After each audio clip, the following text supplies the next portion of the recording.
Let's go. Okay.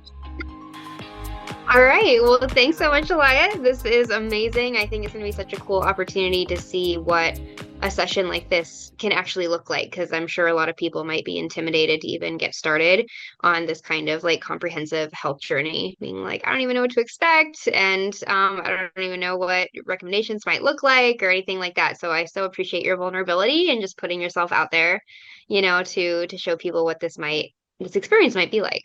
Of course, I'm excited to be able to do this collab with you as well. Y'all about to get real intimate with me, but I think that's so important because we don't have a lot of examples of what not only like these deeper consultations and will look like, but also just these experiences that we all go through in our body with our routines and our relationships to our energy and our health. And like we get little snippets of it, I think, from people in our lives or from people sharing about their health journeys on social media. But I really value transparency for my own life, but also for my community and the people working with me to heal on the emotional and kind of mindset, behavioral side of things. So I'm Yeah. feeling very excited to be able to learn with you, but then also help other people see or recognize if there are moments in their life and in their relationship with their body that are like, oh, that's an indicator of deeper healing. I had no idea. Like, let's all learn together, you know? So I'm happy to be the guinea pig here and share my Beautiful. journey with you guys. And Yeah. yeah, appreciate your guidance. Yeah. Yeah. And it's all connected. I mean, I think we can become more emotionally regulated if we're more physically regulated and vice versa, right? And so I love that you're connecting the dots here for folks. Hmm. Great. Okay, so I usually like to start actually getting a little bit of family history. And so I'm wondering if there are people in your immediate family, generally, parents, grandparents, or anyone else that you feel like, would be relevant. Um, what kind of health issues tend to run in your family? And when I say health issues, I mean this very broadly. I don't just mean, formally diagnosed conditions, but even, oh, grandma always said she had a nervous stomach, or, I think my dad was depressed, even if he was never diagnosed, like Hmm. anything at all that comes to mind. Yeah. Where to begin? The one of the things that I remember more of like that's been socially ingrained in my family is like our backs going out. That's one Mm. thing from when I was like my parents, my mother, my dad, especially both of them, were like, "Oh, my back's out." And then I remember as a kid, suddenly my back was going out and my brother's backs were going out, and so there were, and no one ever questioned it, you know, because when your parents experience it, it becomes something that's normal, and so it wasn't really until a few years ago that I realized, like, I think maybe this is a stress response. And not like a physical thing. Now, that said, my mother was born with a broken back. So that may have been part of Wow. her experience. Like with the final, is this Did like she a have like spondy? birth trauma? It's like the final discs in her spine didn't fuse together fully. I don't know if that's called spondylolisthesis or something like that. But so she actually was born with a broken back. Mhm. But yeah, that was a big narrative. And you know, I think as well, a family growing up with a lot of kids without health insurance in the United States, like we had a lot of injuries and we just sort of took them on the chin. You know, not that my parents were neglectful in any way, but it was like it wasn't an option to go to the doctor if you had the flu or if you broke your finger, like it was just going to heal, you know? We did the best to just let it heal. So I think the high pain tolerance kind of came from that in my family as well. Just a lot of like sitting with it, maybe even ignoring it because we didn't know what to do with kind of physical ailments. Yeah, so that's sort of where my family comes from on a medical narrative. But as we all got older, in particular with the women in my family and in my cousins' families and my aunts and like we all had stomach aches. All of us thought we had gluten intolerances.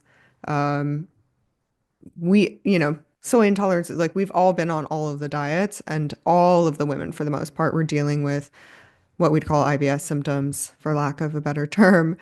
And Not for me, but many, many of the women in my family have also been on antidepressants at some point. Okay. Yeah, those are really big ones. Um, Most of us at this point have come around to recognize that there was a really big emotional component and stress-based component in the stomachache responses that we've had at this point. Um, but yeah, those are the biggest things. Those are the biggest things. Yeah, yeah, great. Yeah, and part of the reason I asked this, a lot of people think that I'm asking about genetics, really, when it comes down to it, because we've really been fed this narrative in the mainstream medical field as soon as the genome was sequenced, right? People were like, oh, we're going to explain all illness through genes. Right. And unfortunately, that's been a huge dud. It has not actually panned out to be true at all. And so, what I'm asking is not so much about genetics, although people do have genetic predispositions, like you do see generally, certain conditions will tend to run in families. But it's really our environment that ends up pulling the trigger on whether those genes are going to express. And so, by seeing how many of the people in your family have these tendencies towards these illness symptoms like IBS, like depression. It doesn't mean that genetically you're going to develop IBS and depression, for example, but it does mean that certain things have probably been passed down in your family line. It sounds like, especially on your mom's side, that are epigenetic. And Mm-hmm. so this is your microbiome. This is the level of toxins that you've been exposed to.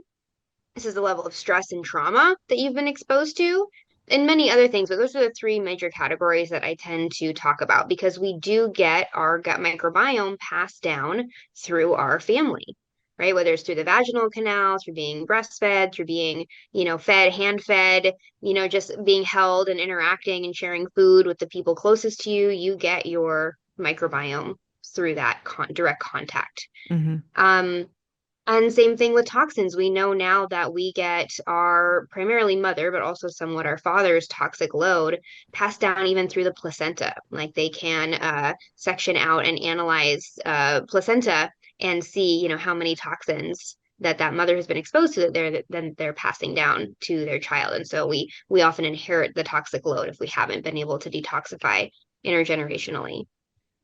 And then, of It's a course, lot, isn't it? similarly, for yeah, it's a lot. It's a And then that's lot. that's not even touching the stress trauma piece, right? Yeah, Because we are kind of bathed, we are bathed in our mother's stress hormones as we're in utero, literally. right? And so depending on the trauma and stress that our mom has experienced, and then our grandma has experienced, and anyone else in our family, I mean, let alone, just co-regulating on a nervous system level with your parents Mm-hmm. tendencies when you're growing up, but even just on a biochemical level, right? We get these patterns of stress hormones ingrained very young. And so we can see generally how many generations back we're dealing with that kind of microbiome imbalance, the toxic exposure, Yep. and stress and trauma. Now, it's very common for people about our age to identify illness patterns up to about grandparents' age, maybe great grandparents, but usually more about grandparents' age because this is after World War II. Yeah. Right. And after World War II, there was a huge change in our environment in terms of a lot more chemicals being used in our environment, a lot more medications being prescribed, a big change to our food system, like a lot more processed food coming into our eating habits and all of that kind of stuff. So I always like to talk about this because basically we're figuring out here how many generations worth of damage are we trying to heal? A lot. Right? Because we're A often not lot. just healing for ourselves. Yeah, exactly. Yeah. And I think this gives a nice perspective because once in a while I do get people who come in and they're like, oh no, my mom, my grandma, they're super healthy, no problems. It's just me. It's just like something happened to me and now I'm struggling. And those people generally do recover really, really quickly. Because it really is just something that happened in their lifetime. But the Hmm. majority of people, especially who are coming in with more complex, multifaceted symptoms, it's like, oh yeah, mom had this, grandma had this, maybe even great grandma had this. And you can see this getting passed down. And then it doesn't feel quite as daunting when I say this healing process may take a year or two, Hmm. to fully play out. Because then you're thinking like, oh, okay, a year or two compared to, the A last lifetime. 75 years of my family history, or what Yeah. have you, 100 years even maybe. It's like, oh, okay, that doesn't sound quite as daunting. It makes sense why it takes us time to heal and recover. Right, because it's from birth and then from before that as well, for sure. Yeah, that's definitely the case with my family, especially on my mother's side specifically. All of her siblings dealt with pretty chronic, either mental or physical health challenges. Grandma definitely, and before that as well. I know there's at least trauma in like pretty severe traumas in the history of that family. Yeah, But it's very pervasive. And I think yeah, if I may say so myself, I got very lucky in that my parents both were on a much healthier track. They kind of took the hippie route and separated from a lot of the norms that they were taught. And so as far as like toxic load and stuff like that, I think I got a pretty good end of the coin there, pretty good end of the deal. And both my parents were very, very healthy with their foods, very limited with their toxic exposure. But I can't say the same thing for all of their siblings as well. And so we've definitely seen the impact of that. But yeah, lots of history of just like shared physical symptoms throughout. My mom's yeah, side, I don't know as much about my dad's side, but lots of poverty on my mom's side as well. And yeah, mental health struggles, physical health struggles as well because of the poverty, not having insurance. Like it all just kind of compounds, doesn't it? yeah, Yeah. yeah, absolutely. But I'm Yeah. expecting So it sounds like, the long haul as what far was as that? healing. I'm Yes, expecting the long haul as yes, far as yes, healing. yes. I'm willing. I'm willing. Whatever time the body needs, I'm ready for it. Yeah, yeah. Good. Yeah. So, I mean, that's great. It sounds like maybe even before your birth, your mom was already starting this healing journey herself, and so that's always that's always really nice to know. It's like, okay, maybe I did actually get a little advantage because that healing process maybe started a little before me. But again, because of this accumulation Mhm. issue, it's very often for us to just be compromised from birth as well. And on that note, I saw that you were raised vegetarian initially. Um, so was that including any kind of like eggs, fish, dairy, or was that more like vegan style? Like what did that look like as your diet growing up? Yeah. I mean, I mostly just remember them not giving us sugar growing up. That's where my focus was, all the candy we weren't allowed to eat.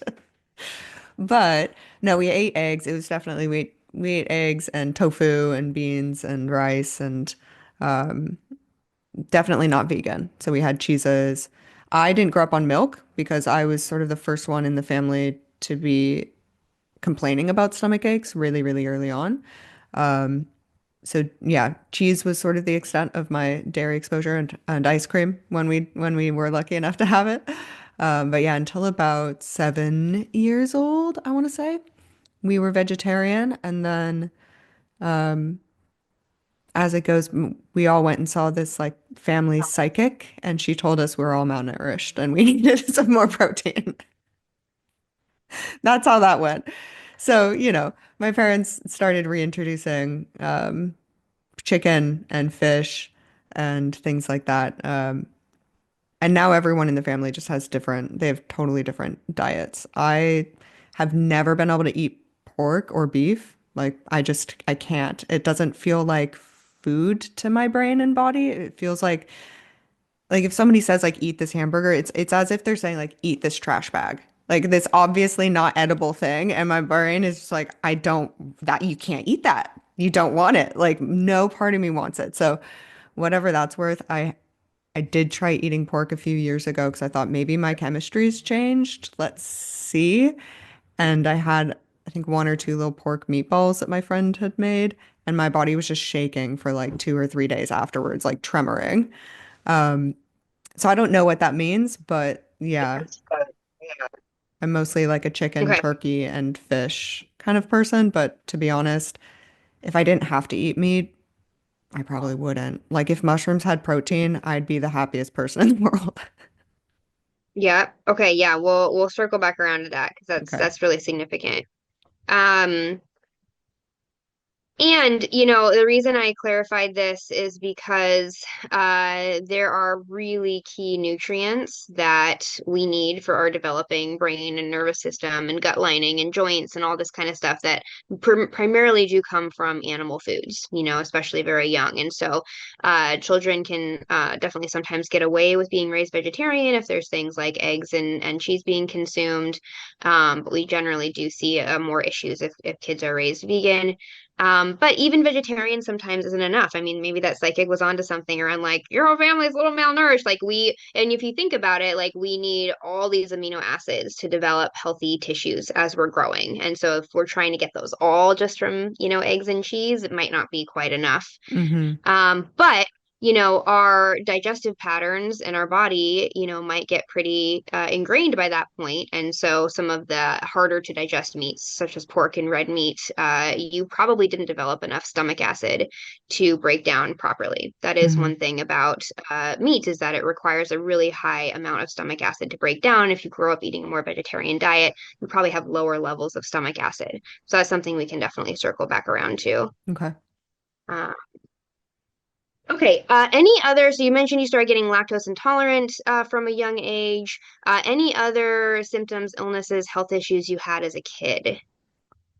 Um, mhm. Yeah. So just as a note, I would say that we called it lactose intolerant because we didn't know what was hurting my stomach at the time. Um, I don't think I was lactose intolerant. We just didn't know what else to do for my tummy. People weren't talking about like gluten-free stuff back then. Like it's like unless you had an anaphylactic shock from a peanut or a shellfish or something, like people didn't really know what was going on. But yeah, I I would get a lot of canker sores in my mouth on my like the sides of my tongue as a kid, like a lot, and they were just small. But I would get those quite a lot. I Yeah, I just had really, really, really bad stomach aches from before I can really remember. And then as I got a bit older, like headaches as well. I'd get pretty consistent headaches. And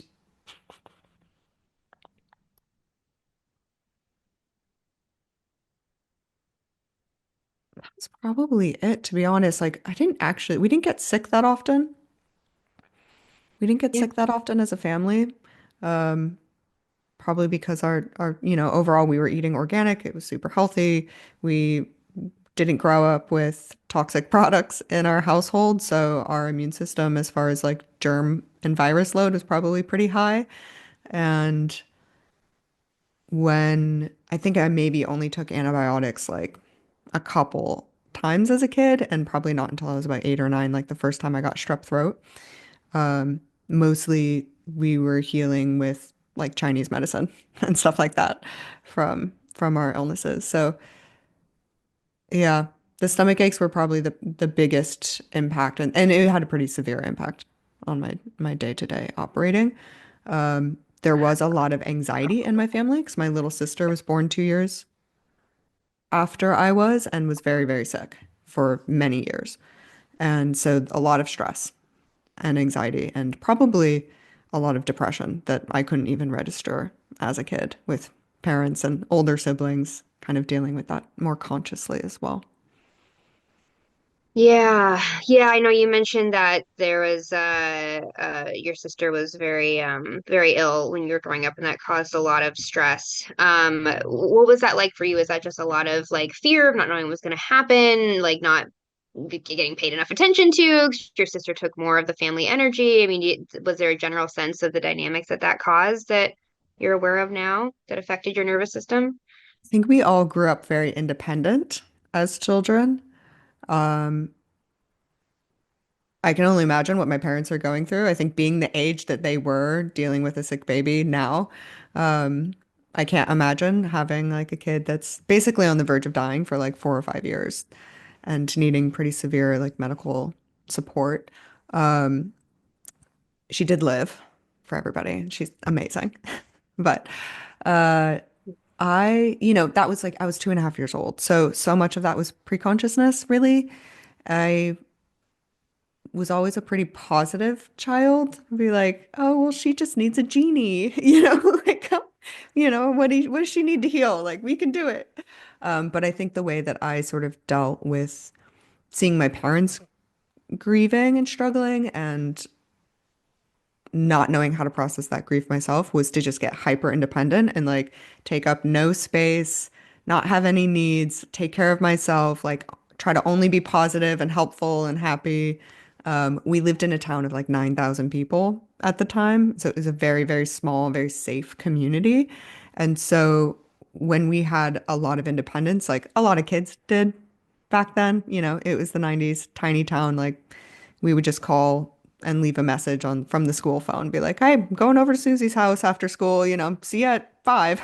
And you're like 7 years old, which is like, I don't know if parents do that anymore. It's not, I don't even know if that's legal anymore, but we kind of just took care of ourselves a lot from the perspective of myself as a child. Now, that said, I think my parents did the best that they could to have us out of the house when my, little sister was struggling, so that we were at friends' houses. There was a lot of like community support, I think, in taking care of us that I wasn't necessarily aware of back then. I just knew that like I was sort of on my own agenda, took care of myself as much as possible. But yeah, I never felt like neglected or Mhm. as if my parents didn't have attention for us. So they somehow managed that. And I think we all dealt with it differently, my siblings and I, but that's kind of how I processed it. Yeah. Yeah. Yeah.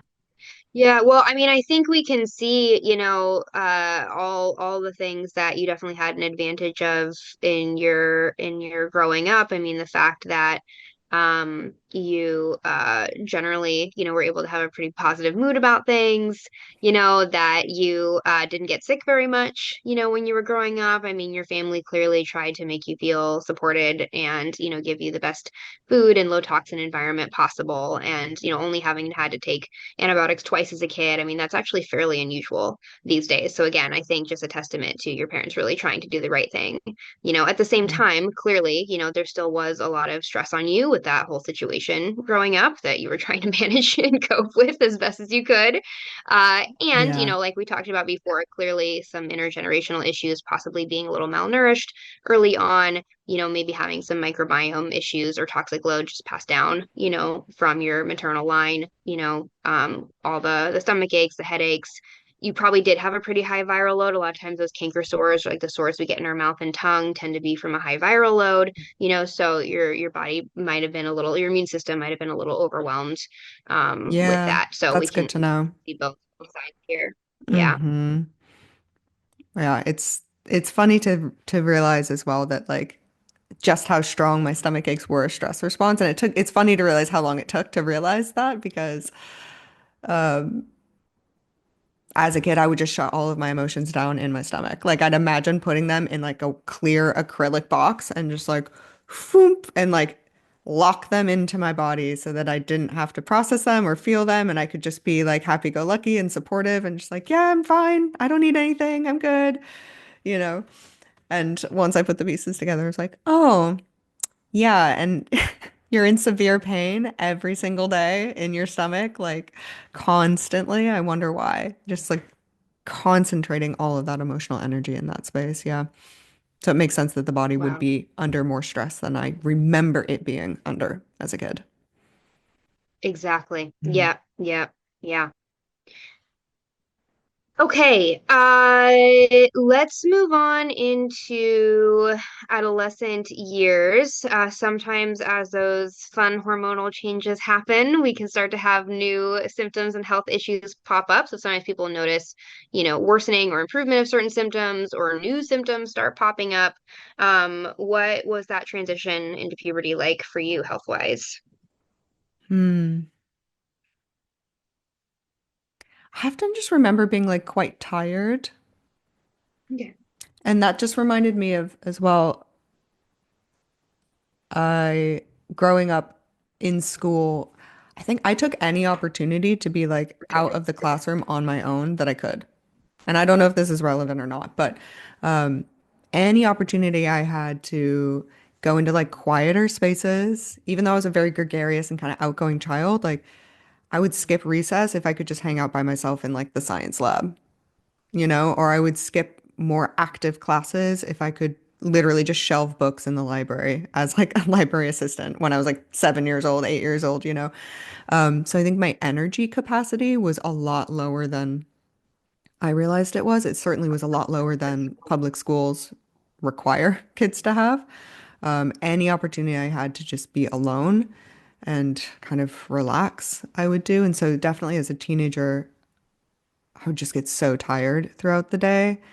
And and after eating as well, it was really challenging to participate in school, which is the severity of my stomach aches. But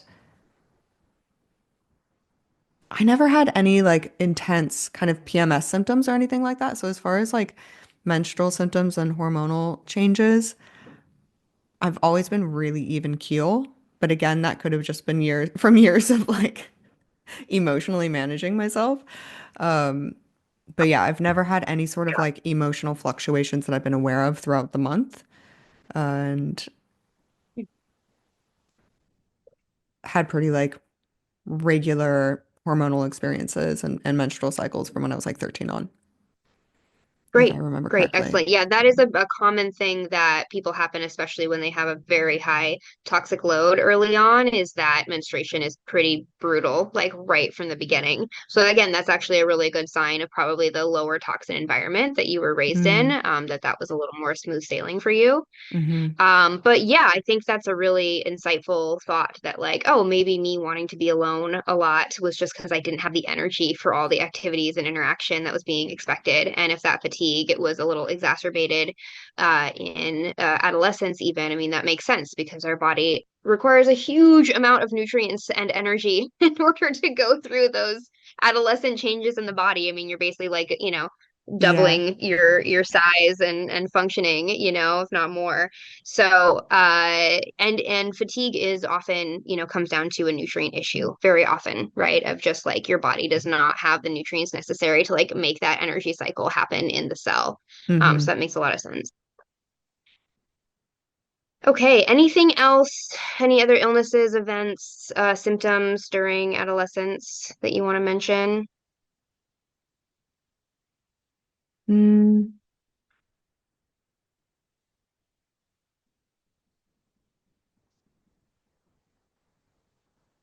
Beyond like my back starting to go out around that time, which I honestly just associated with a lot of like snowboarding injuries, but then they kind of persisted. That was probably the biggest kind of physical thing was a lot of my back going out, stomach aches, fatigue. But for the most part, I feel like those years just went so quickly, it's almost hard to remember them. Yeah, totally. Yeah, totally. And Um, yeah, I definitely saw some indications of some like kind of joint collagen related issues in your intake. So we can definitely circle around. It might have kind of started there and then we can circle back hmm around to that. I would sprain my Um, ankle a lot as a kid. That was running around quite a lot. mhm. Um, I had a lot of like, yeah, like wrist pain, ankle pain, and I don't know if this is relevant or not, but we're talking about teenagers during my little party phase, like really high tolerance to drugs. Like if Oh, anyone uh-huh. else took a drug, which is not the case anymore, but if anyone else took a drug, I'd have to take like twice as much to kind of get onto their level. That might have just been more like mental resistance and control. Potentially, yeah.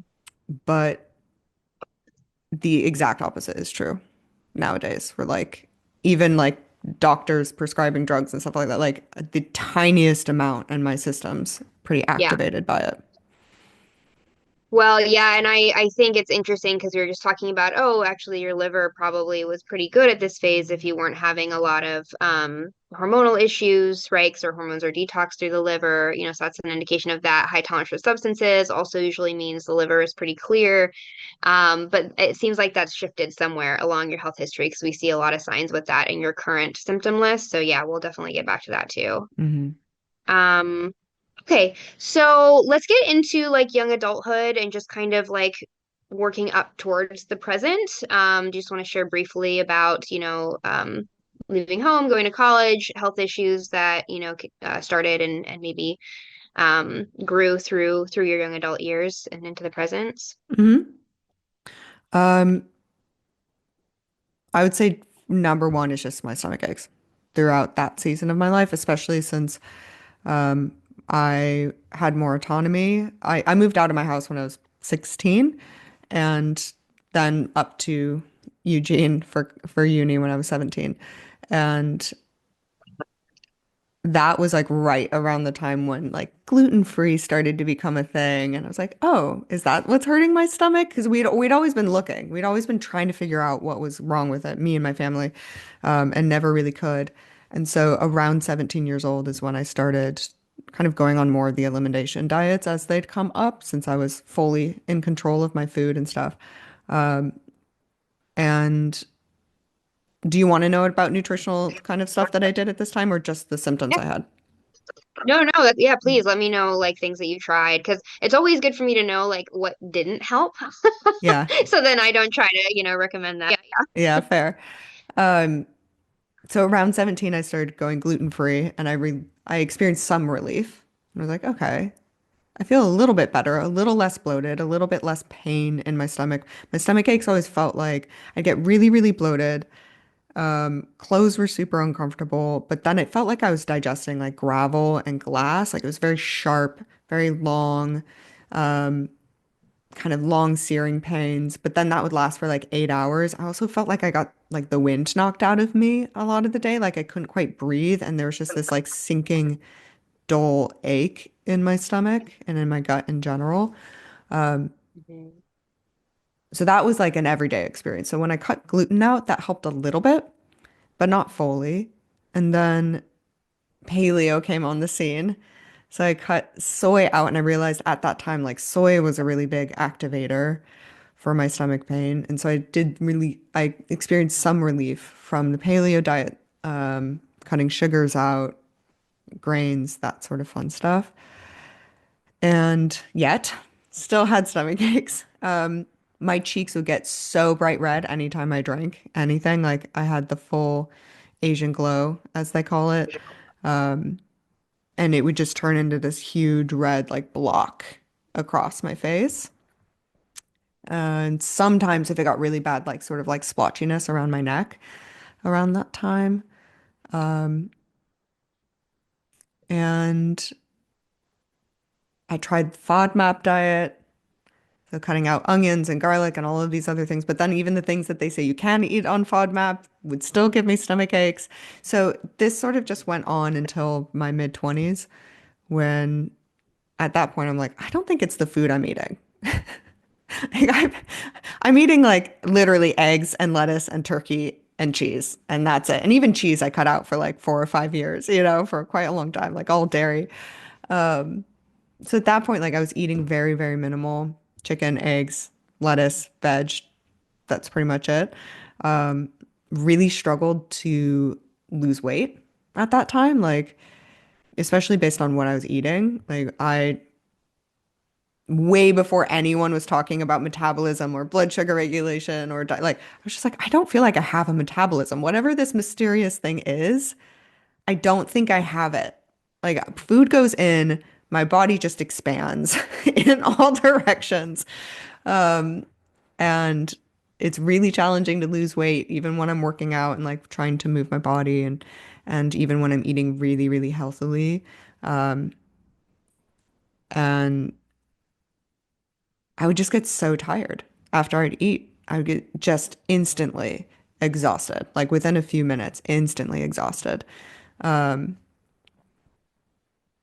being at like jobs was really challenging. Being at university, when you'd eat lunch and then have to go back to class, really challenging because my body just wanted to shut down after I put anything in it. And I would definitely get like I'd get headaches really, really quickly from drinking alcohol. Alcohol would also make me super, super tired at that point in my life. And that might be it. Honestly, once I cut gluten and a lot of processed sugar out, I stopped getting the canker sores in my mouth. So that made a big difference with those actually. And that holds true for Interesting. today. Like the only time those pop up now is if I go on like a crazy sugar binge or gluten, like crappy gluten binge. But otherwise those don't come up anymore. Yeah. That's I think the primary ones that come to mind.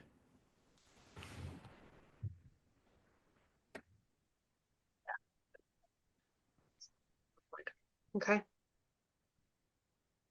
Okay. Was there anything that was had happened in your like early young adult years, like any significant illnesses that you went through, or like living in a moldy environment, or was there anything that like preceded your stomach aches and your reaction to alcohol suddenly getting worse, or did it feel like it just kind of slowly developed that way? I think it's slowly developed that way. Okay. Um, Yeah. I think I wrote on that form, my baby blanket. I realized about the years of 17 as well that my baby blanket's superpower was curing stomach aches. Maybe I actually never put that on the form. Yeah, my baby blanket's superpowers was always getting rid of stomach aches. And I've had that since I was about 2 or 3. So I think this is something that's been happening basically since my little sister was born with her illness, Yeah. because that's just a weird superpower for a baby blanket to have. It didn't help me fly or anything. It just made my stomach feel better. We always did live in like old Victorian homes. My mother just has great taste and always wanted to live in like historic homes with a lot of like antique furniture and stuff like that. I don't ever remember mold being an issue in our houses, but it's possible that was in there. It's certainly possible that was in there, but it was never anything that was obvious throughout growing up. Yeah, and we lived in quite a number of different houses, all of them for the most part fairly historic. Or even in Eugene. I mean, Eugene is also a pretty damp place. So that's kind of what That's I was wondering is like, had you moved to true. Oregon or, yeah. Um, there was one house around 20 years old that like once we started turning the heaters on, like mold bloomed on everything. Like every surface, every piece of my like new bed frame, every piece of clothing, every wall. Like we had to scrub every single inch of it. And that was like a white fuzzy mold all over everything for the most part. That's maybe the only like really big mold exposure that I've had, though I'm pretty aware as far as looking for it. So I live in England now. A lot of houses they've got damp here, as they call it. Um, I'm on top of that for my spaces, but there might be like a roommate at a time that isn't cleaning their bathroom, and then I go in there for whatever reason. I'm like, dear God, there's mildew and mold like everywhere, and having to kill it. So it's definitely around. Yeah, that's a Yeah. good question. Yeah. Yeah. No, the reason I ask about that is because, we're starting to see some signs here that maybe you're starting to get a little bit of liver congestion as a young adult. Like suddenly you're reacting differently to alcohol, right? Hmm. Um, and having trouble losing weight, right? Which sometimes because fat cells can be toxin storage. Now, there's various reasons for this, right? So this is not the only reason this can happen, but one reason why sometimes people can feel like they're eating low calorie, low carb, and they're still not losing weight is because the body is just holding on to fat cells because there's toxins in the fat cells, Right. and it doesn't feel safe to release that. So sometimes I'm like trying to do a little sleuthing is like, was there something that you were exposed to? Is there something going on? So it is possible, there's some people that just genetically do not detox the mycotoxins from mold as well as other people. So they can literally recirculate in our body for years, even after an exposure, Hmm. depending on our genetic predispositions and depending on, just our overall health. So it is possible that there was a contribution from that exposure there, but again, we definitely are acknowledging the stress component because, college and grad school is a very, very stressful time, so this may have been a Hmm. part of it as well, for sure. But still some indications there's a microbiome issue, there's maybe a low stomach acid issue, when you're getting some relief from some of these eliminations, but there's probably multiple things going on here. Yeah, that's super interesting. Actually, now that you're saying that as well, especially around like weight loss and toxins being held in the fat cells in that same house is when my weight started going way up. Like I was I haven't grown in height since I was like 11. Like I've been the same height my entire life, the same sort of build. But around that age in that house, yeah, when I was 20 years old, that had that mold exposure, suddenly I was like 12 pounds over. And then it's just kind of like gone up over the years. Like my baseline weight changed a lot around that age. And maybe that's normal for my body, but maybe it's not a coincidence. No, and it's interesting. I mean, we have this idea, I think, because so many people have like a broken metabolism these days. Like you're talking about like metabolism, what's that? Um, is that we have this idea that like, oh yeah, at a certain age you just start to gain weight, but a lot of the times when I work with people, they will get back to their like 18-year-old weight, as their health starts to improve. And so it's kind of Yeah. this, it's more an indication that like, maybe adrenals are struggling, maybe hormones are struggling, maybe liver is struggling, all of those kinds of things, rather than it just be this like, no, people just gain weight at a certain age. Um, That's good so to know. yeah, no, that totally fits. Yeah. Okay, and then in the last few years, you've had more health issues pop up. So, do you want to just kind of talk us into the present now? Hmm. Um, Long story short, started doing a lot more intentional work with treating not only my stomach aches and like trying to clear whatever that response was, but taking both a medical and an emotional perspective on it or a stress-based response perspective. So I've been paying a lot more attention to it, is what I should say, in the last 4 years. Whereas before in my life, I was Mhm. pretty disconnected and dissociated from it. In 2021, I want to say the beginning of 2021, I started working with a naturopathic doctor for SIBO because I basically stopped drinking. That's what happened. I stopped drinking alcohol officially around that time and started drinking way more kombucha because I didn't have all the sugar from the wine. So I was like suddenly craving sugar, which I never really used to eat that much sugar. I had a few months of drinking a lot more kombucha in the interim, and then my stomach aches, like my stomach changed. It took me a long time to recognize what was going on, but it got more bloated than I've ever seen in my entire life. Full pregnancy, every day kind of bloated, and doing a bit of research, I was like, I think I have a pretty big SIBO flare up. So I started working with a naturopathic doctor at that time to treat it, and tests confirmed that there was like really, really high levels of whatever you would call it. You'd be able to probably describe that better than I would. Bacteria overgrowth. And I went through And four you treat it different, with herbs. I went through the four different cycles with him. So we started with the elemental diet. So I did that for 3 weeks. That cut, the bacteria overgrowth in half. And then I did the herbal antibiotics, antimicrobials. That again cut it down. And then I did a round of pretty severe antibiotics to try to cut it down. Then another elemental fast. And I think at that point, I kind of was sort of back to my baseline. So I left it and still had the stomach aches. A lot less than normal though, as I started to work with them as a stress response as well. So I started doing a lot of like meditation, a lot of breath work, a lot of somatic work and practices and parts work, and ultimately realized that not across the board, but the biggest kind of activator of my stomach aches was a stress response. Like if the bus was late and I had to run for the bus, even if my stomach felt fine beforehand, by the time I got to the bus, it was like cramping and starting to like feel like there's a bunch of pain going on, so recognizing that, like I did a lot of work to be able to clear it, which was great.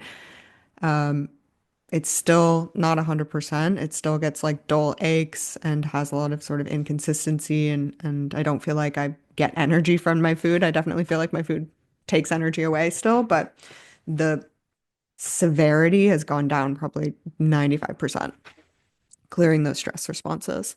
But as it goes, cleared my stomach aches, which was serving some point in my emotional world, some point of safety. And other parts of my body then started acting up, specifically my throat. So over the last 2 years, I started getting strep throat like over and over and over and over and over again. And it took a while to figure out how to clear that response and took a lot of antibiotics throughout that year. Also got like chest infections, things that I wanted to avoid taking antibiotics for, and I would try. But then after like 2 weeks of not being able to get rid of something, it gets a little concerning. UTIs as well. So yeah, there was more antibiotics in 2022 to 2023 than I think I've ever taken in my whole life. And that really kicked me into like dark night of the soul kind of energy level. It's like I was really, really messed up and definitely still recovering from that. So massively like red, like bright red cheeks. And of course, in my work, I'm making content, I'm filming a lot. So there's a lot of evidence of this, but bright red cheeks, some dermatitis showing up with that. And it was just all the time. I'm still experiencing that, like especially after I eat and or like have any sort of exercise. Red cheeks, red chin, and my energy, like I just had zero energy, like complete physical burnout over the last 2 years, probably. And yeah, it took like months of just focusing on resting to even feel like I could start doing proper work again and having any amount of energy. Like I stopped working out. Yeah, I'm still getting my energy reserves back a lot from that. Like I'll go on like an hour-long walk just down the street around the park and back, and I feel like I have to just lay perfectly still for like 30 minutes after before I can even be back in my body.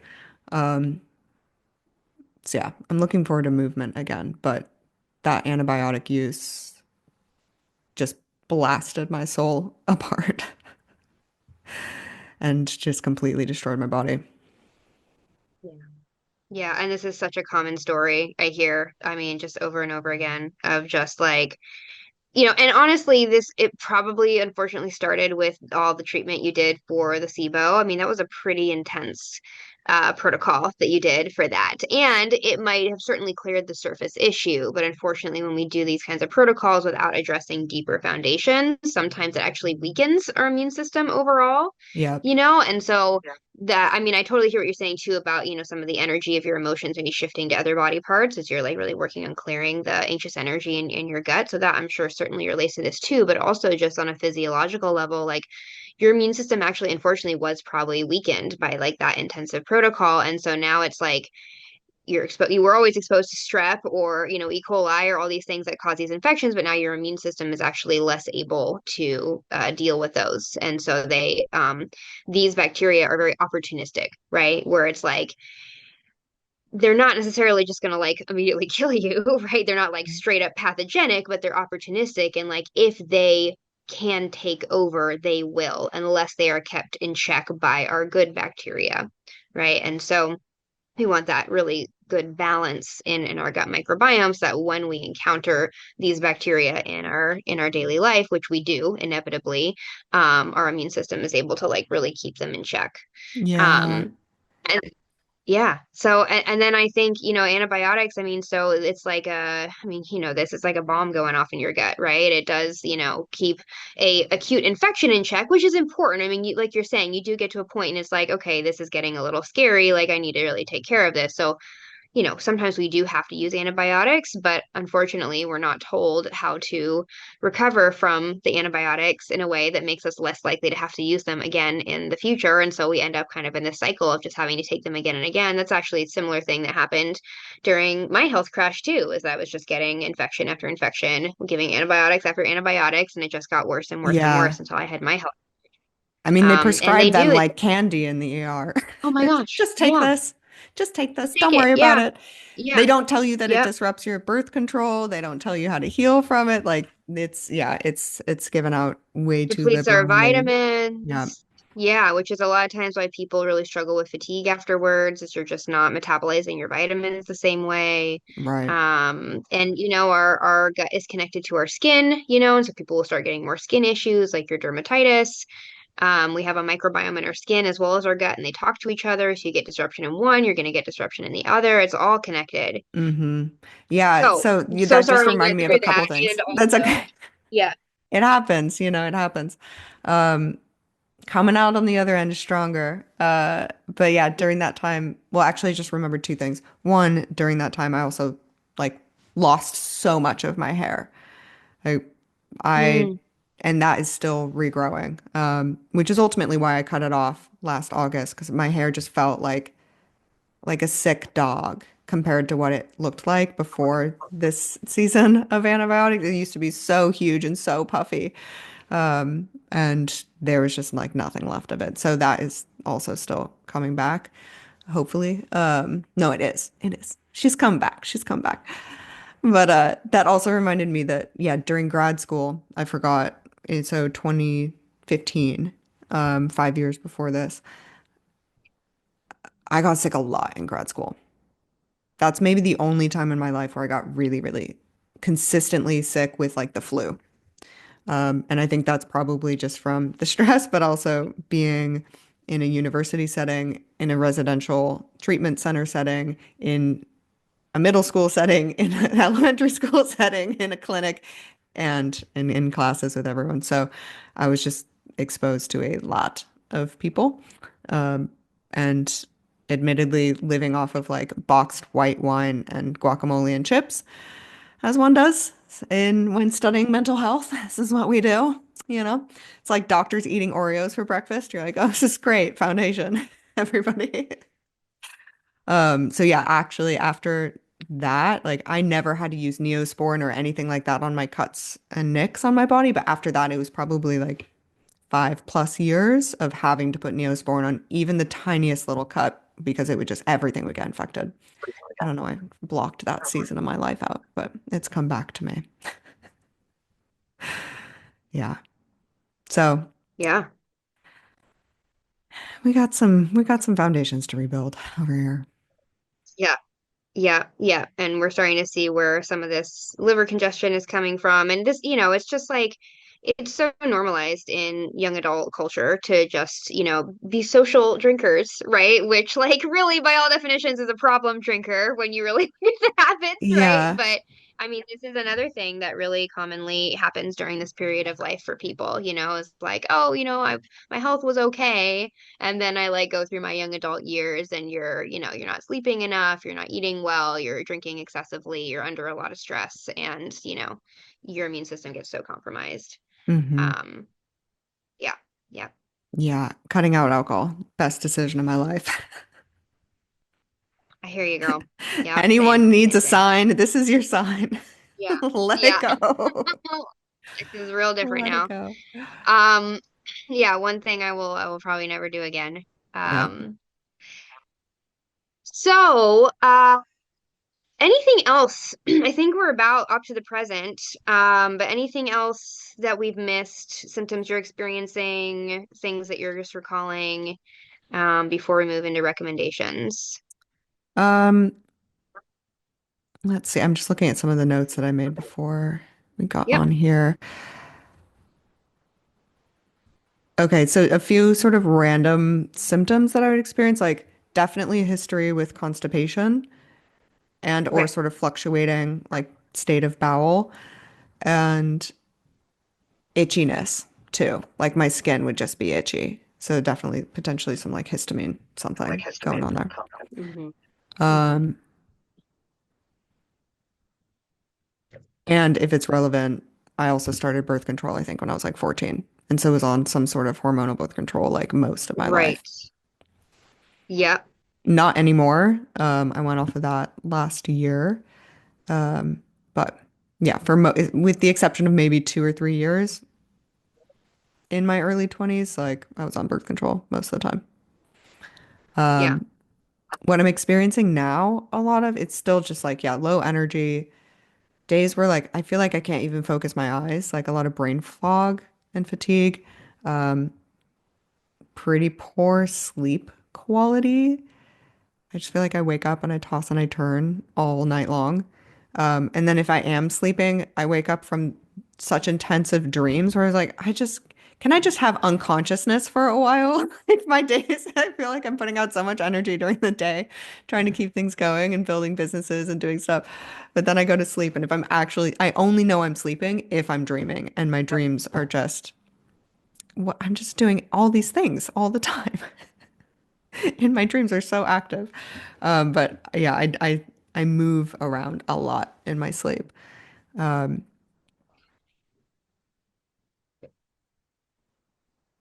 Yeah, I think that might be it. Okay. That might be it. All right. Woo! I got you, girl.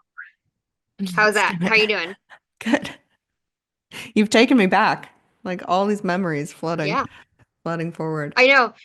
I know. Sometimes like these first appointments that I have with people, I mean, part of me is like, gosh, I wish I could split these up into like four appointments because it's a lot to ask of people to like go through like all their worst moments.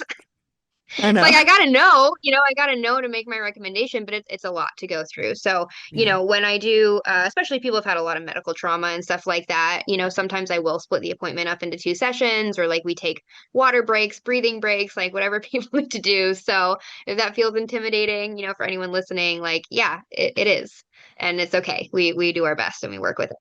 You're gonna get there. But the beautiful, yeah, yeah. And the beautiful thing is now we can focus on solutions, right? Now Mhm. we know what your body has dealt with, and we can also take kind of this moment of gratitude of like, you know, when we start to listen, when we start to really put this whole story together, we can be like, wow, body has been through so much. Like, I how know. amazing that it's functioning as much as it My is, poor little you body. know? I know.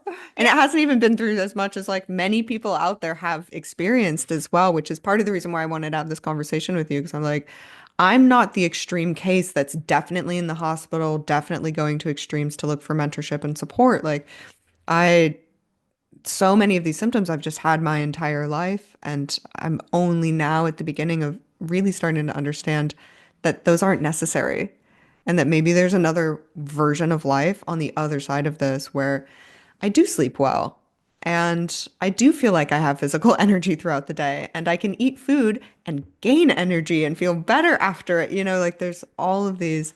There's a world where my cheeks aren't red all the time. I always just thought I was like a little strawberry girl, growing up, but maybe not.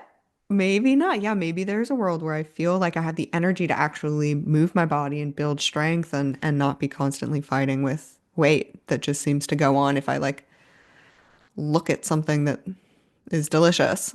you know? So I'm excited to learn with you and yeah, put some practices into place to see what is next from this. If anything, like I came out of the womb like not being willing to settle with emotional overwhelm, with physical fatigue and over. I'm like, I got shit to do in this lifetime and I need my body there supporting me. But yeah, it has been through a lot, hasn't it? When you do slow down and break it down, like all of these little moments, it really is, it's rooting for you. She's trying. She's trying. But I want to be able to support it Oh my gosh. and Yeah.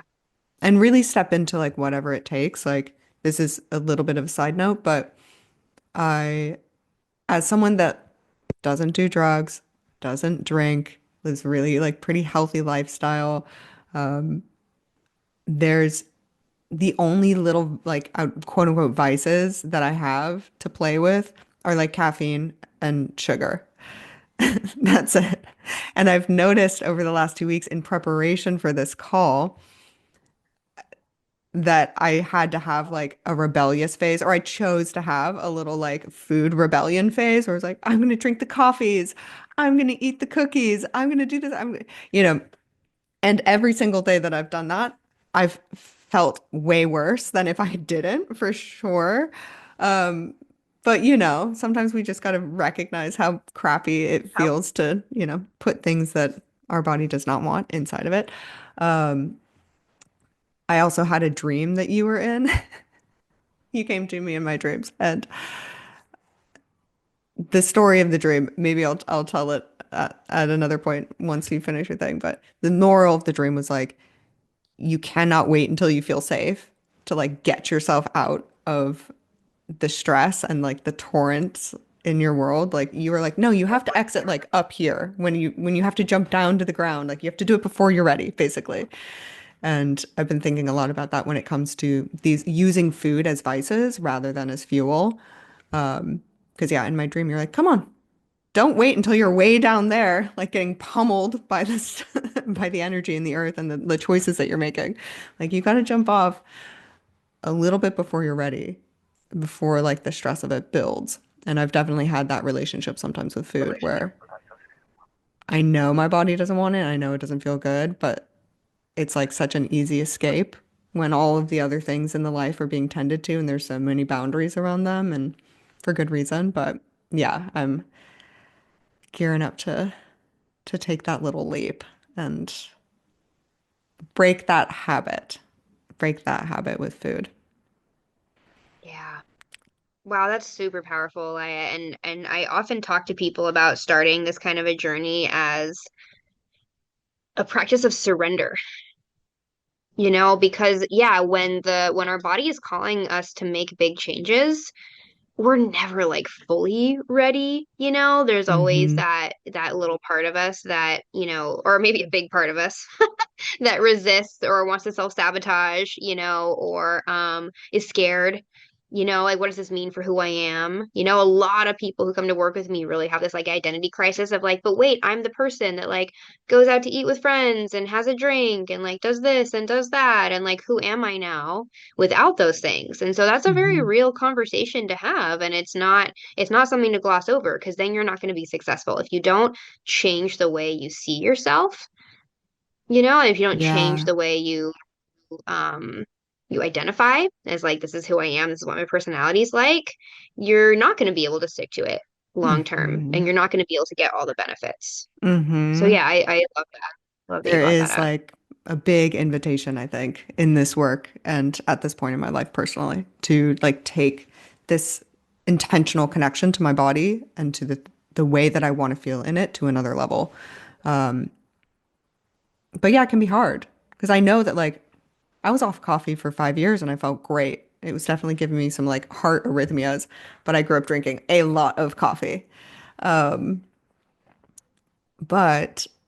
going through these seasons of like extreme fatigue over the last couple of years and then having anxiety about being fatigued and not being able to get work done, like the coffee came back in, it became an emotional crutch to feel like, well, yeah, even before this call, I was feeling a bit tired after eating some lunch and being like, and noticing the thoughts coming up of like, what if you don't have the energy to be on that call? What if you're not able to focus? Maybe you should have another tea. Maybe you should have some more caffeine.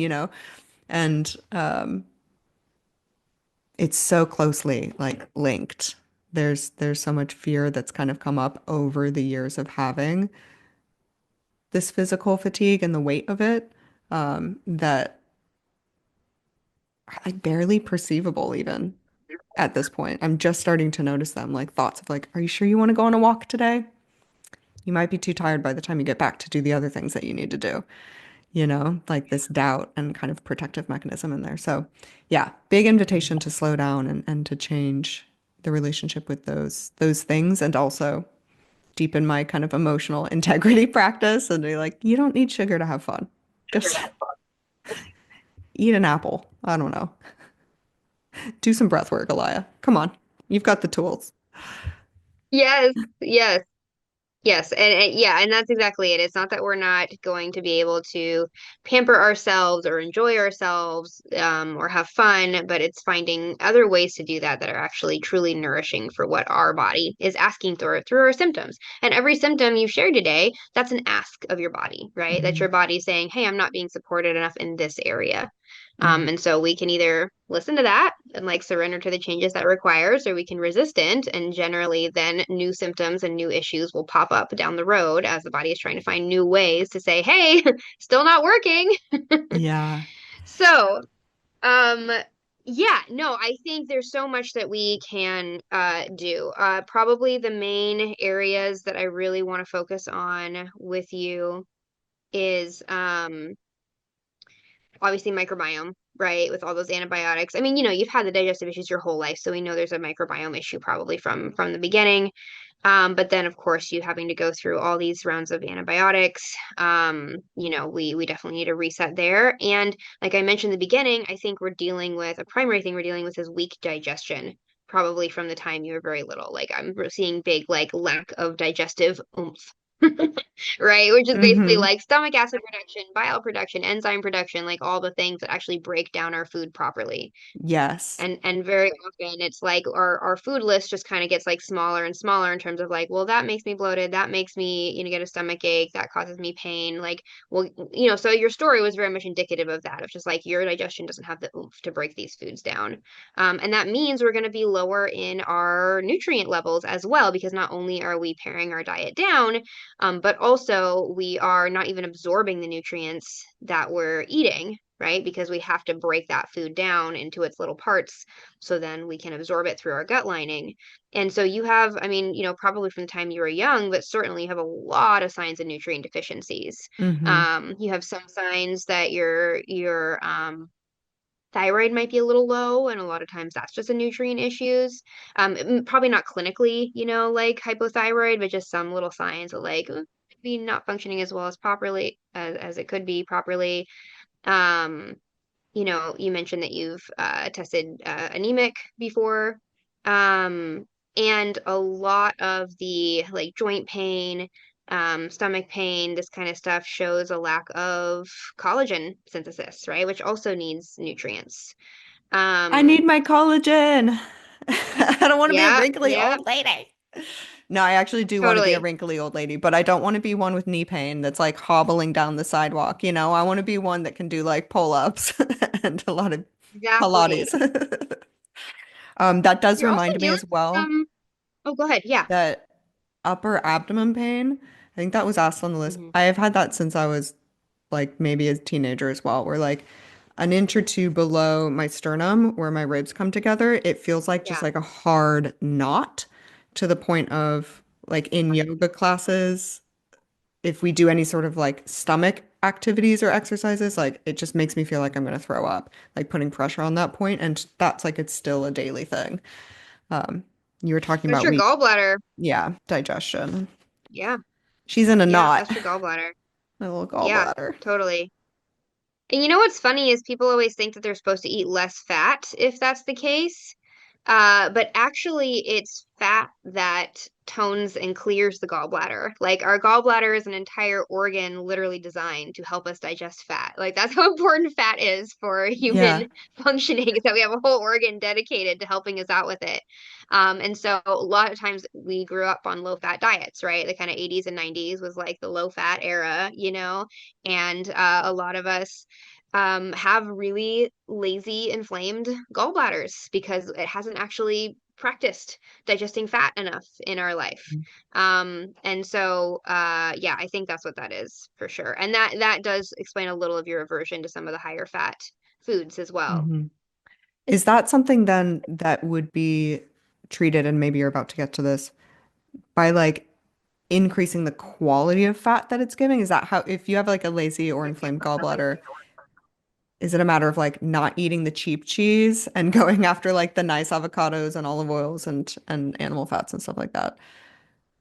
Or how do you treat Definitely it with fat? quality. Yeah, definitely quality of fat. So, I mean, this is part of the reason why it's just really hard to eat out when you're trying to do this kind of healing, because they just use the cheapest, lowest quality fats, in restaurants. So I mean, it's not, we don't have to be like terrified of seed oils, if you get exposed once in a while, it's fine, but it's just when it's a regular part of your diet, it starts to become a huge, huge problem. And also reliance on things like even just reliance on things like nuts and seeds.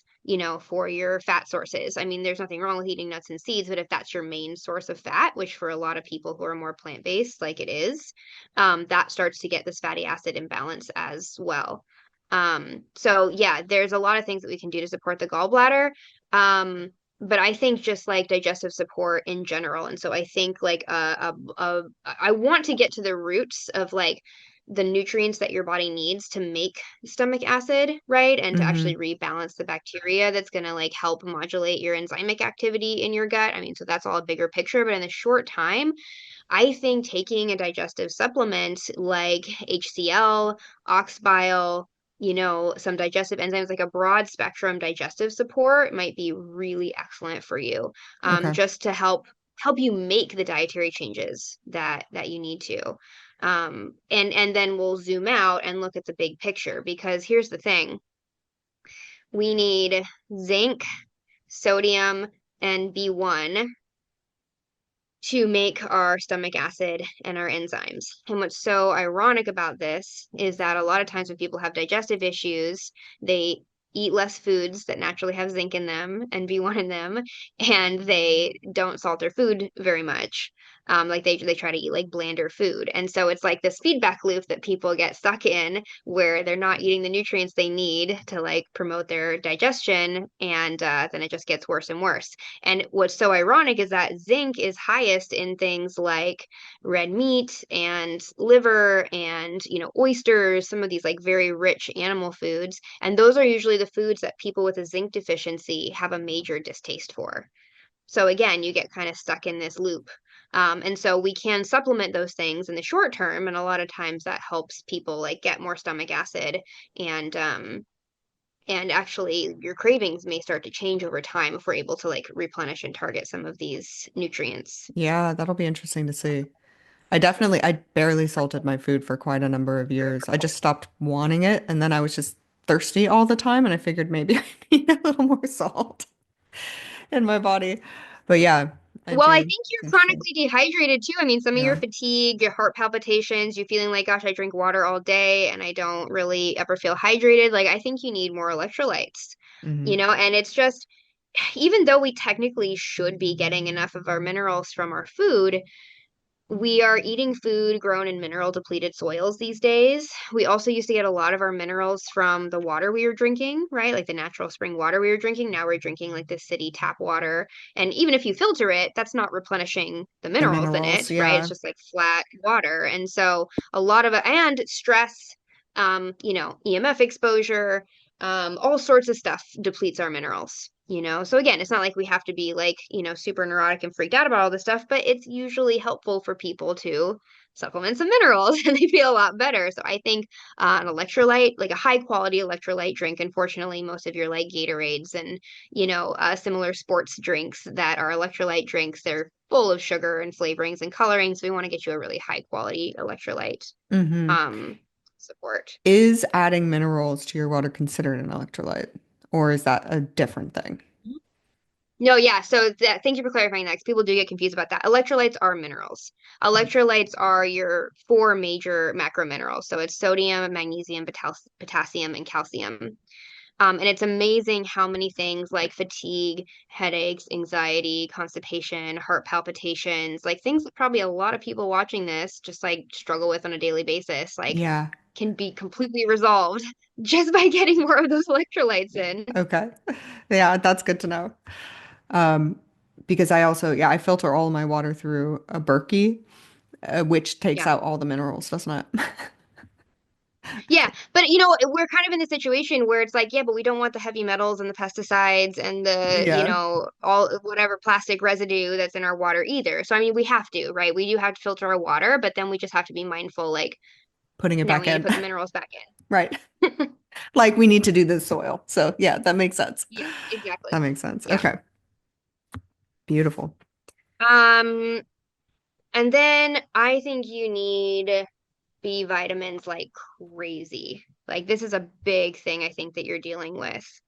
Um, Again, like headaches, visual disturbances, brain fog, nerve pain, a lot of this stuff is just your cells aren't making energy efficiently enough, right? It's that Mhm. mitochondrial dysfunction, which maybe you were dealing with to some extent since you were a kid, especially eating like a lower meat diet. Meat is just like the easiest way to get our B vitamins in. I mean, you can get it Sure. from other foods as well, but it's most bioavailable, most nutrient dense.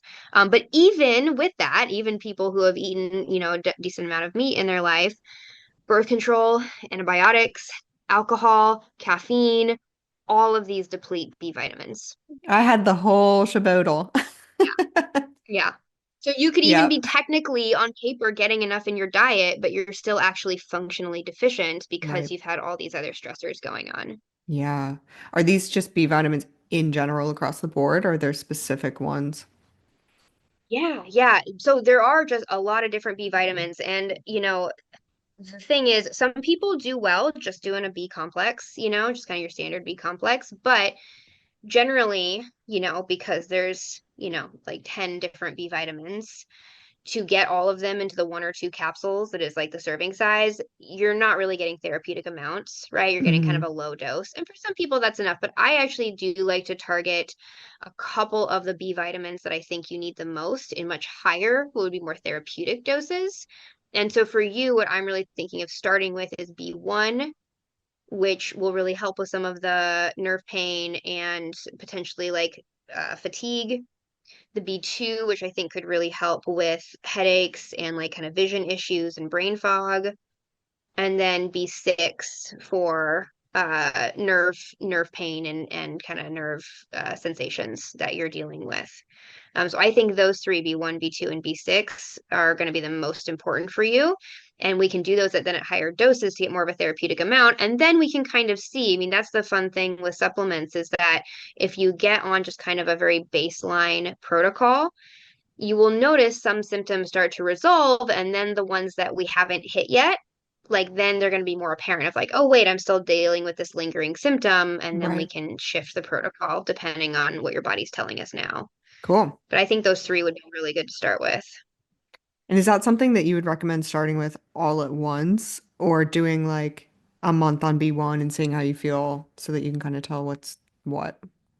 I wouldn't wait that long because I think you're going to benefit from them all. But I usually tell people, start one every few days. Just everyone's different. Once in a while, someone will have like a paradoxical or adverse reaction to something, Okay. and so it's good to just start one at a time just to make sure you feel okay on it. Because ideally, we want you to feel better, not worse, right? Yeah.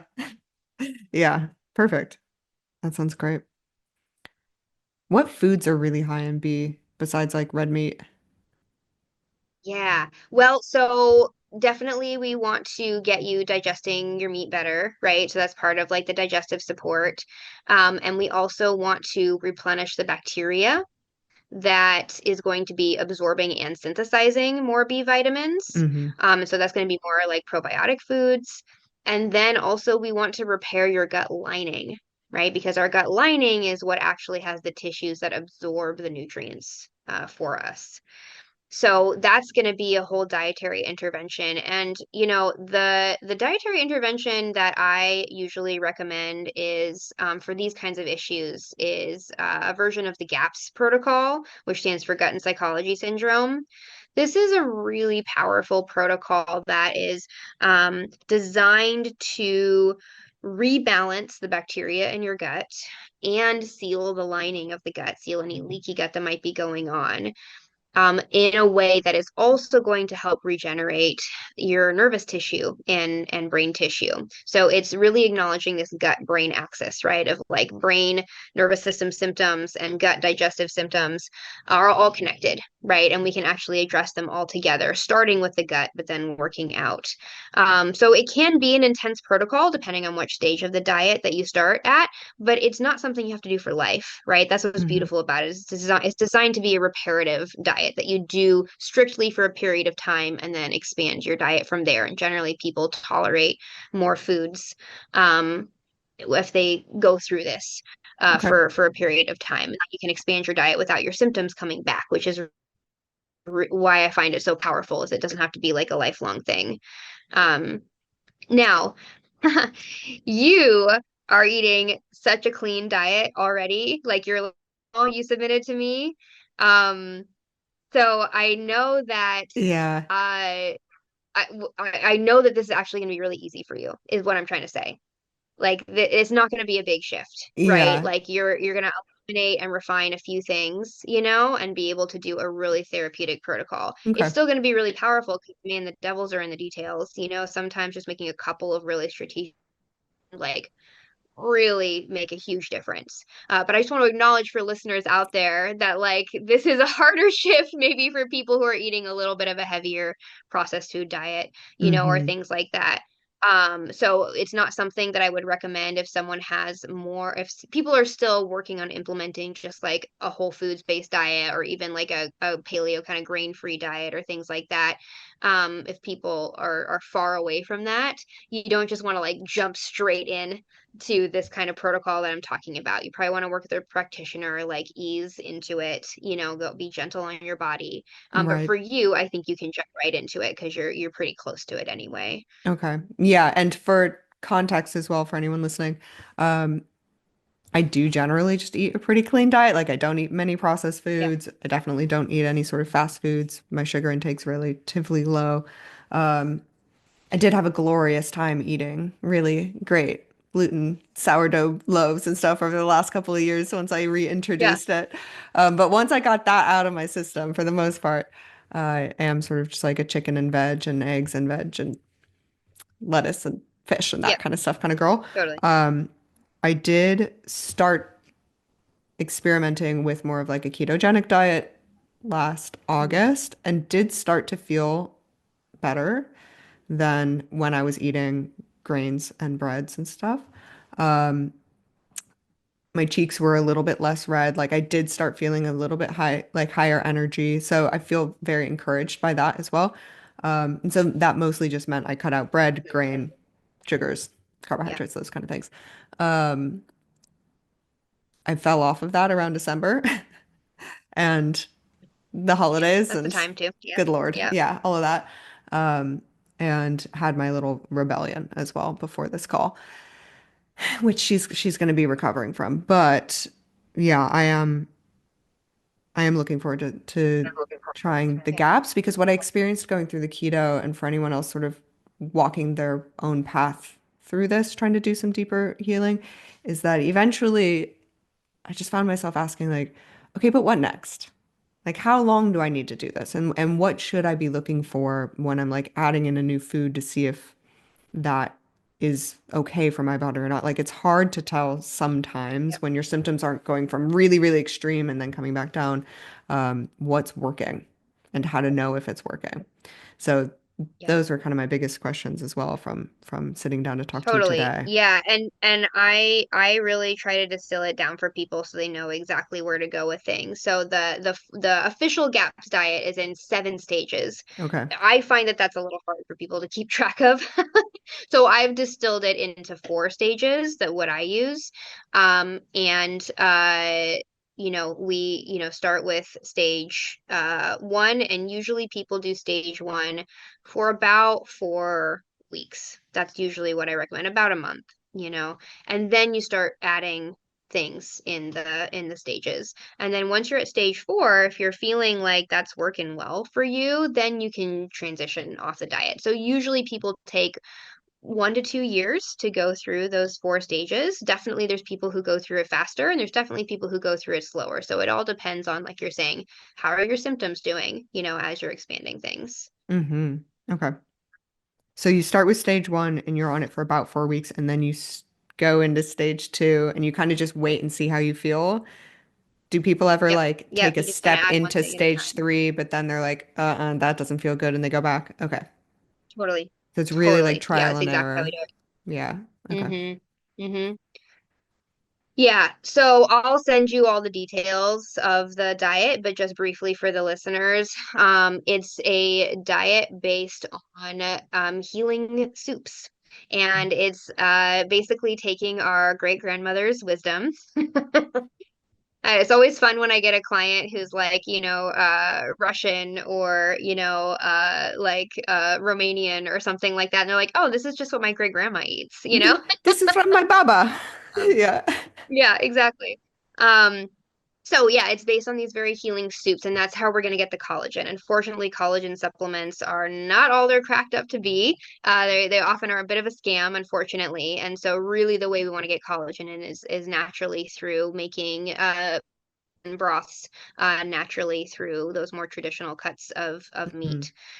So I'll send you all the information on how to do that. And Okay. basically, you're eating as much broth as you can stomach a day, basically, as well as meats that are soft boiled to make the stock, and then a variety of low starch vegetables. Hmm. So the main elimination when we're talking about like what makes it the GAPS diet is that it's based on what's called the specific carbohydrate principles. And the specific carbohydrate acknowledges that when you have this gut dysbiosis, when you have this gut imbalance, and when you have a really inflamed gut lining, there are certain types of carbohydrates that tend to exacerbate those problems.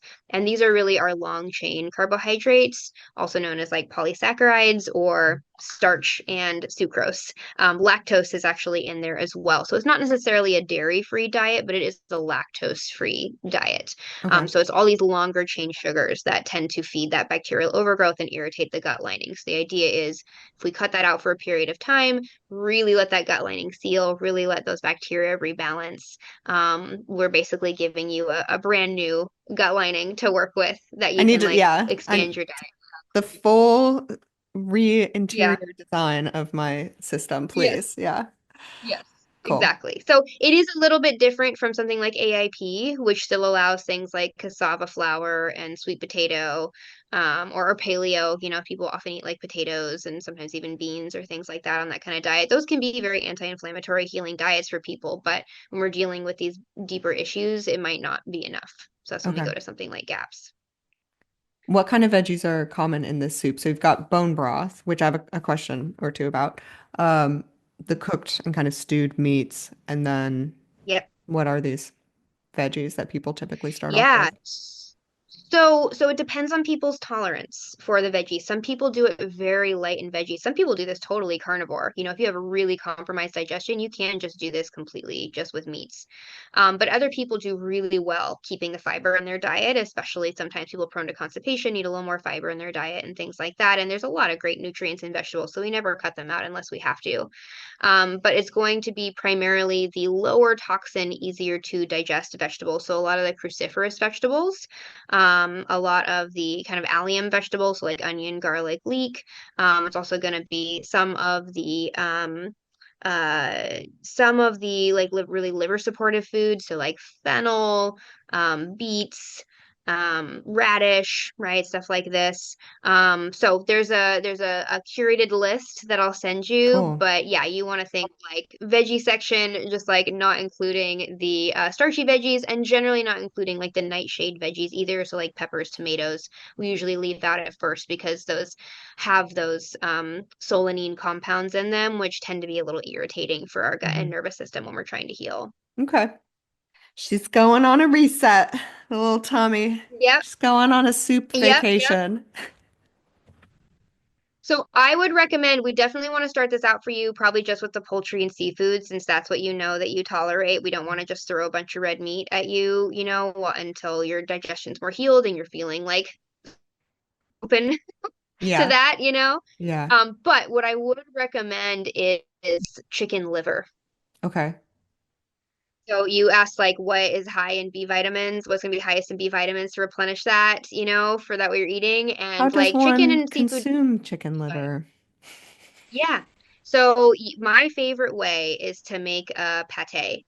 And so basically you cook the chicken liver just in a pan. You can use, butter or ghee or chicken fat or whatever you want to do. And then you blend those up with some fresh herbs, usually, like maybe some thyme, maybe some sage, maybe some oregano, a lot of salt and pepper. And now you have like just this little this little spread, right? Not that you're eating anything that you can spread it on, but Yeah. you literally it's so nutrient dense that you can just take a spoonful, right? And just like get a spoonful in, before you eat your soup every day. And it's basically like eating a multivitamin, like nature's multivitamin. Okay. So that's my favorite way to consume it. When it comes to the quality, and this is my bone broth question as well, um, I find it harder to find like or certified organic chicken in the UK. Mm, Now, hmm I don't know if that's because in general, their regular grocery store chickens are a little bit higher quality than the US, and so people don't worry about it as much or what. But yeah, most grocery stores out here don't have like a specifically organic chicken section. Um, Yeah, and so my question is, how important is that? And when it's this pared down of a diet, especially if you're eating something like yeah. liver, which is detoxing the chicken, like if you're having chickens that are under stress and maybe not eating the best diet, do you want to be making bone broth out of that or eating the liver? Like, is it worth it to really go It's on the such a hunt? good question. It's such a good question. So, yeah, accessibility and budget. Those are the two big questions. Like, do you like just realistically have access to it and do you have the budget for it? If you do have both of those things, absolutely. 100%. It will benefit your health. If you don't have the accessibility, you just literally can't find it, or you don't have the budget, do the diet anyway. You're still going to get amazing healing benefit from it than Okay. if you didn't do it. Okay. That's good to know. Because yeah, I've definitely like I've thought about it where I'm like, should I use these chicken bones from this chicken? Like Yeah. maybe it's not the nicest Yeah. chicken, or am I actually going into like a net negative at that point if you're kind of taking No, in you're not going toxins? to go into a net negative. No, Okay. it's gonna because you're gonna get nutrients in it that are actually gonna help you detox more, Okay. and are gonna help your tissues heal. So even if you're getting some toxic exposure from it, the benefits are gonna outweigh for sure. Okay. That's super, super good to know. Thank you for answering that. Of course. Um, you're going to be bringing some fermented foods in probably within, I would say probably a few weeks of starting. Give yourself a chance to have an initial reset, give yourself a couple weeks to acclimate, because you definitely can. I mean, probably when you went through that SIBO reset, like you felt a little sick while you were doing that, right? You can have that Herxheimer reaction, they call it, whereas you're detoxing, you feel a bit sick. So give yourself a chance to get through that. But I really promote people making their own fermented foods, which it's a little bit of a time and energy investment to learn how to do it at first. But once you get in the swing of it, it's actually super simple. You just kind of get into a flow and it's not very difficult at all. And so you can do fermented vegetables, you can do fermented dairy. I'll send you instructions on how to do that, but you're going to get in one spoonful of that home fermented food more probiotics than you would get in a whole bottle of probiotics that you would buy at a health food store. Yeah, So when it comes to really repopulating the microbiome, like home fermented foods are 100% the way to go. you got it. I'm not afraid. I grew up in Oregon with my canning equipment. I'm There ready you to go. go. Love it. I'm Love ready to it. make some sauerkraut. Yeah, that sounds good. So the last thing I want to talk about is just some lifestyle and more liver support stuff. Okay. Um, I think I don't know how much you're into circadian rhythm already in terms of just like your light exposure, your sleep hygiene kind of stuff. Is that something a road you've gone down, a rabbit hole you've gone down? I have Huberman podcasted my way through that. Yes. Um, Okay, yes, great. so I will say that over the last couple of years, like I'm normally a very early riser. I feel like normally I've got all my energy in the morning. Since all of this antibiotic hoopty doopty, I've really struggled with that. I've struggled with my sleep. Yeah. Also just moving to like a bigger city, like there have been like neighbor issues that interrupt sleep. So there's been a lot of sleep Yeah. disturbances over the last couple of years. And I've been sleeping in later than I normally do because I'm not sleeping at night as well. Now, that still means I'm getting up before 9 a.m. So it's all within, you know, compared to what. But Yeah. I try to get like, some morning light. I work from right in front of the window where the sun rises. So in the morning, I usually do have some pretty like good natural light exposure. Um, I often go for walks when I have the energy in the morning. And then at night, there's probably a little bit of purification I can do. I've been working towards it. Um, Started reading again like 6 months ago. Excuse me, my voice is cracking like a prepubescent 8-year-old child. Okay.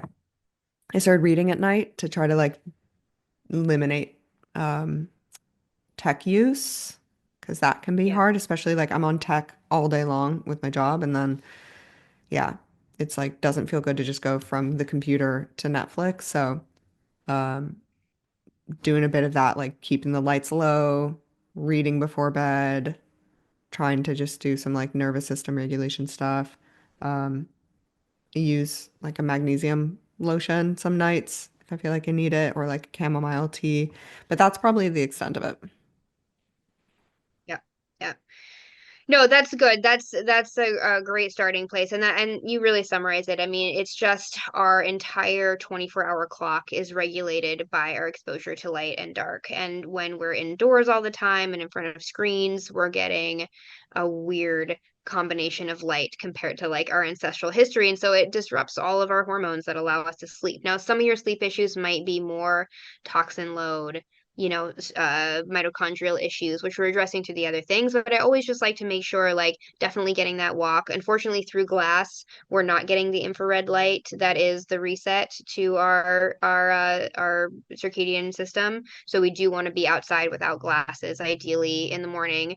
And then, yeah, exactly. I mean, trying to find things you can do at night that's not looking at a screen, making sure the lights in your house are very dim. I even recommend sometimes people get like red tinted or orange tinted bulbs to have in lamps so that, you're really getting very minimal blue light exposure at night. Hmm. So I mean, it sounds like you're already working on all that. That's great. Hmm. Yeah. Could do a little better, but Um, we're getting there. yep, yep, it's always a work in progress. I would say, I am interested in the potential that there is, still some mold that your body is still trying to work out, from some of your past exposure or other toxins as well. I mean, we all just get exposed to heavy metals, pesticides. I mean, it's impossible to avoid this stuff, right? And so Hmm. if our liver is congested, we're going to accumulate it more. So I would say things like really simple things like castor oil packs. Um, Yeah. Sauna, if you can access one, doing a sauna a couple times a week. Probably taking maybe not right at the beginning because we want to be really gentle on your gut lining during this first part of the diet, but certainly after the first month, introducing something like activated charcoal, taking that right before bed or first thing in the morning, just trying to get a binder in you to see if we can bind any of these recirculating toxins. Just some basic liver support practices like that can really make a difference. And it's not going to be like, you do it for a week and oh, you've detoxed, right? But this is like, these are things that you can do regularly over the course of months that will support your body to let go of more toxins. And people often find that, oh my gosh, weird. Suddenly I'm like losing weight, or, suddenly I'm sleeping deeper, or all these Hmm. things where you notice your toxic load has lowered. So Okay. I can send you some instructions for some of that. Yeah. But those would be some of the things I would recommend. That's perfect. I was going to ask about, yeah, like kind of detoxing pathways since the diet is going to be kind of pared back so much. And yeah, I want to Yeah. support that in my body. Um, what do you recommend as far as like a starter with the castor oil packs? Like 3 times a week, every day? Like, how do people tend to move through that Oh practice? yeah, you can totally do it every day. Yeah, I mean, if that feels like a lot for your schedule and if you're a more sensitive person, you might start with more like 3 times a week. Yeah, but you can totally do it as a daily practice. And the great thing is you can pair that with like whatever relaxation activity you're already doing at night. You can just sit there and do it with your castor oil pack on instead. It doesn't add to your Yeah. schedule. Yeah. Well, I work from home as well. So it's like I could Yeah, sit here sit and just there and work with it on. Yeah, pack my days away. totally. Okay. Yeah. Awesome. That sounds great. Usually I talk to people about nervous system, emotions, all that kind of stuff, but that's like your thing. So I would say like do the things you're already doing with all the emotional release and working on your mindset, and all of that good stuff. But yeah, I mean, I think that's most of what I have for you. I always send people a follow-up email that summarizes everything. I'll send you a bunch of handouts, that you can look through that have a lot more detail about everything that we talked about. But that's the basics. Do you have That's more amazing. questions or? Yeah, I've got a couple just little questions. But Yeah. thank you so much for running me through that. Like it feels so helpful to have the guidance and to also have like some checkpoints, like benchmarks to be meeting and kind of a bigger vision or clearer vision on how to move forward. Um, because I feel like I'm so game to show up for my body and to learn these new practices and to try new things and to even do what feels uncomfortable if it's going to benefit me in the long run. But it can then get emotionally exhausting or mentally fatiguing when you don't know when it's going to end and you don't know what to do next. So I really value your guidance and the guidance you're kind of giving people for that reason as well, because yeah, it's so helpful to just know what a checkpoint even looks like and where to go from there. And to have some validation as well on like the symptoms that I've been experiencing and those being indicators of some deeper healing needing to happen and not just like, oh yeah, well, you're probably just going to have that the rest of your life. You're probably just a cranky person who doesn't sleep well, or, you're just a curvier girl and, yeah, your skin's Right. itchy. Like, oh, you're losing your hair. You're getting older. You've got plenty of it left anyway. Like, I feel like that's so much of No. the feedback that we get from people. So, no, I appreciate like the support and the motivation and this guidance for sure. I do have a couple questions about specific questionable foods is what I wrote. Um, what's your take on caffeine? Because I mean, I Mm. believe that intuitively I should just follow this, but I do notice that if I drink any sort of caffeinated drink, my cheeks definitely get a lot redder and are responding to that. Interesting. But do you have Yeah, anything so with caffeine is caffeine? actually a case by case basis. Coffee doesn't actually impact the gut microbiome negatively. And in fact, it may actually impact it positively because of all the polyphenols. However, the issue with caffeine is generally the HPA axis. It's our adrenals. And so there's definitely people that just like their HPA axis has been under so much stress and it's so revved up, or it's so depleted, right? It's like we've gone to the other side into that kind of stage two adrenal fatigue, that yeah, caffeine is not a good idea. So it's not so much a gut issue, it's more a stress hormone issue. That makes sense. Okay. We're gonna take a break on the caffeine. Wish me luck, everyone. And then we'll see, we'll reevaluate down the road. Um, Consistency with meals. So I have tried in an attempt to sort of jumpstart my metabolism over the last number of months to reintroduce breakfast. I cut it out around 2021, um, moving into more of like an intermittent fasting kind of lifestyle, and my energy went way up. But again, at that time, I wasn't processing food very well, kind of similar to now. So it felt nice to not eat breakfast because then I didn't have the crash after eating. And breakfast usually looked like eggs for me.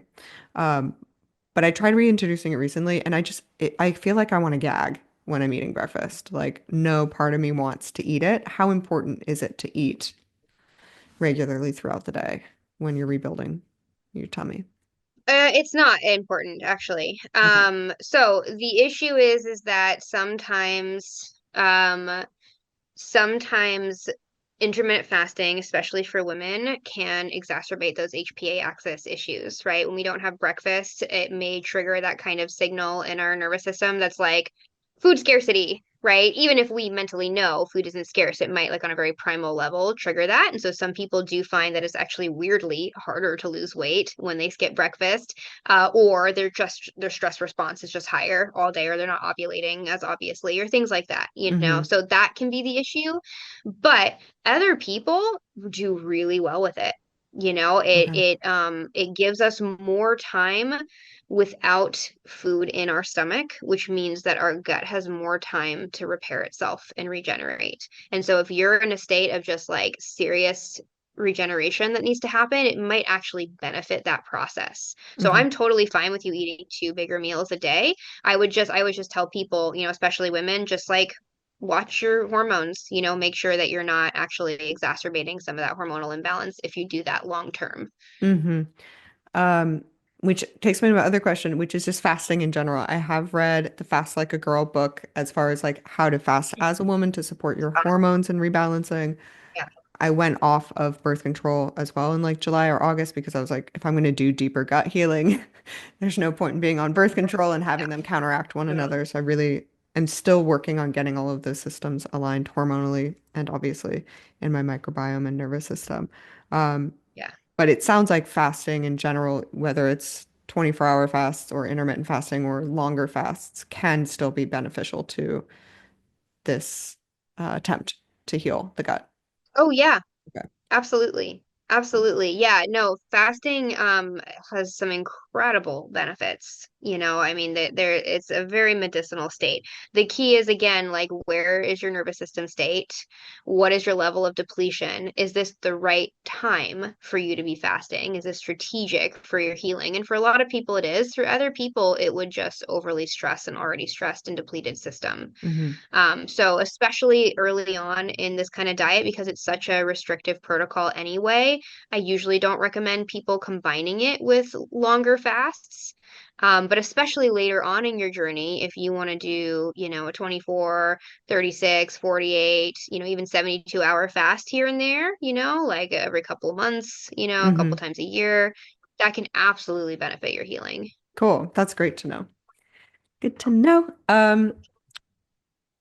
The only other question I have that's relevant right now is lemon question mark and ginger question mark. Here's my most guilty pleasure is that I drink like fresh ginger tea a lot. And Good. maybe that's because it makes my stomach feel really good, but I just straight up Yeah. juice ginger and then I keep a bunch of ice cubes in my freezer. But I drink like it's a lot of ginger by the end of the day. Like I am made of ginger from the inside out. Is that a problem? And I obviously am No. hoping you say no because Actually, ginger, lemon juice, peppermint tea, those are some of the best beverages to be drinking during this part of the diet. thank I mean, God. technically most herbal teas would be allowed, but those are some of my favorites for people because of how supportive they are to digestion. So yeah, Okay. that's great. Whew. I'm like, I Yeah. can cut out all other food. I'm like, give me the most Yeah. restrictive diet, but don't take my ginger tea. Um, Yeah. Yeah. oh, look, I do have a healthy vice. That's exciting. There you go. Yeah. That's it. That's the one. Beautiful. That's just made my day. And I'm really excited to begin and also like, take everyone along my journey because I think that this is such Yes. new information for so many people that it will be helpful to have an example of someone experimenting with it and going through it and sharing the pros and the cons and the experience and um, all of the benefits as well. So I'm really so appreciative that you're willing to have this recorded and shared. And I hope that it's a really big invitation to everyone else, just like it is to me, to take the healing into these deeper levels of connection to the body, to the nutrients we're putting into it, and all the different ways that we can heal and hopefully feel so much more alive at the end of it. Yeah. Yeah, so I Yeah. really do appreciate you spending all this time and with your guidance and expertise. You're such a smart cookie. You got so much going up on in your brain. You could have like such an amazing capacity for information as well. Like you can hold so much incredible information in your mind. You're just perfectly cut out for this job. Oh, So yeah, I just appreciate you so much and thank you so much for the guidance. you. Yeah, I find it so fun. It's like we're putting a little jigsaw puzzle together, of just like what's going to optimize your health. And I'm so thrilled that you're willing to do this publicly. I think it's really going to help my viewers as well just get a little peek into what this process can look like and make it a little less scary and intimidating. So Five thank you for stars. offering. 5 stars, everybody. Go book your session. So helpful, so supportive. And I feel like, yeah, from a mental and emotional level, like it's such a relief to have the guidance. Because even though you can do it by yourself, and it's definitely worth starting the process, um, it is really helpful to have someone like confirming and answering questions and providing that bigger picture. So I definitely recommend everybody else jump in for your consultations Yeah. and your courses and stuff like that. And yeah, I'm very excited to get Yes, and started. Whew.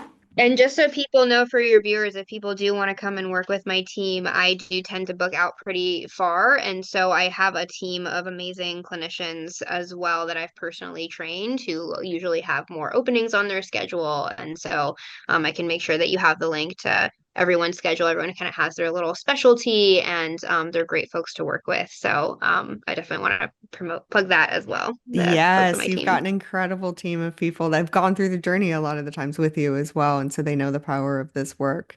So I definitely recommend them too. Do you suggest that people kind of book this, start their protocols, and then come back around to another session on a regular basis, or what do you find most helpful for people?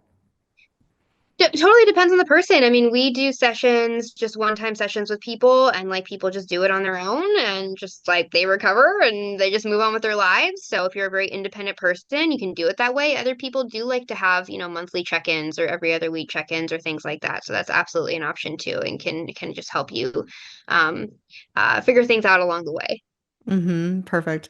And do people also do these consultations and do your group membership program as well? My group membership includes a session like this. So Okay, yeah, cool. It's all yeah, integrated. Awesome. You got yeah. all the pathways. All the pathways. Amazing. Well, I'm really excited. I'm very excited. Loads of accountability as well on my end now sharing this, which feels great too. Because I'm like, all right, it's publicly announced, everybody. I'm going through the protocols. Here we go. Yeah.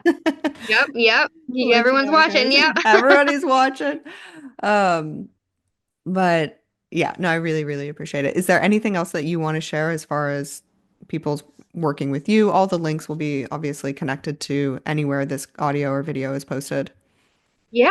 Yeah, no, I mean, I think just having the links up, I have my 6 months coaching intensive. People are ready to make a stronger commitment like that. But then we just do the one-off assessments like this as well. So we'd love to have people come and learn. Beautiful. Amazing. Thank you, Jen, All so right. much. Okay, good to see you. Bye.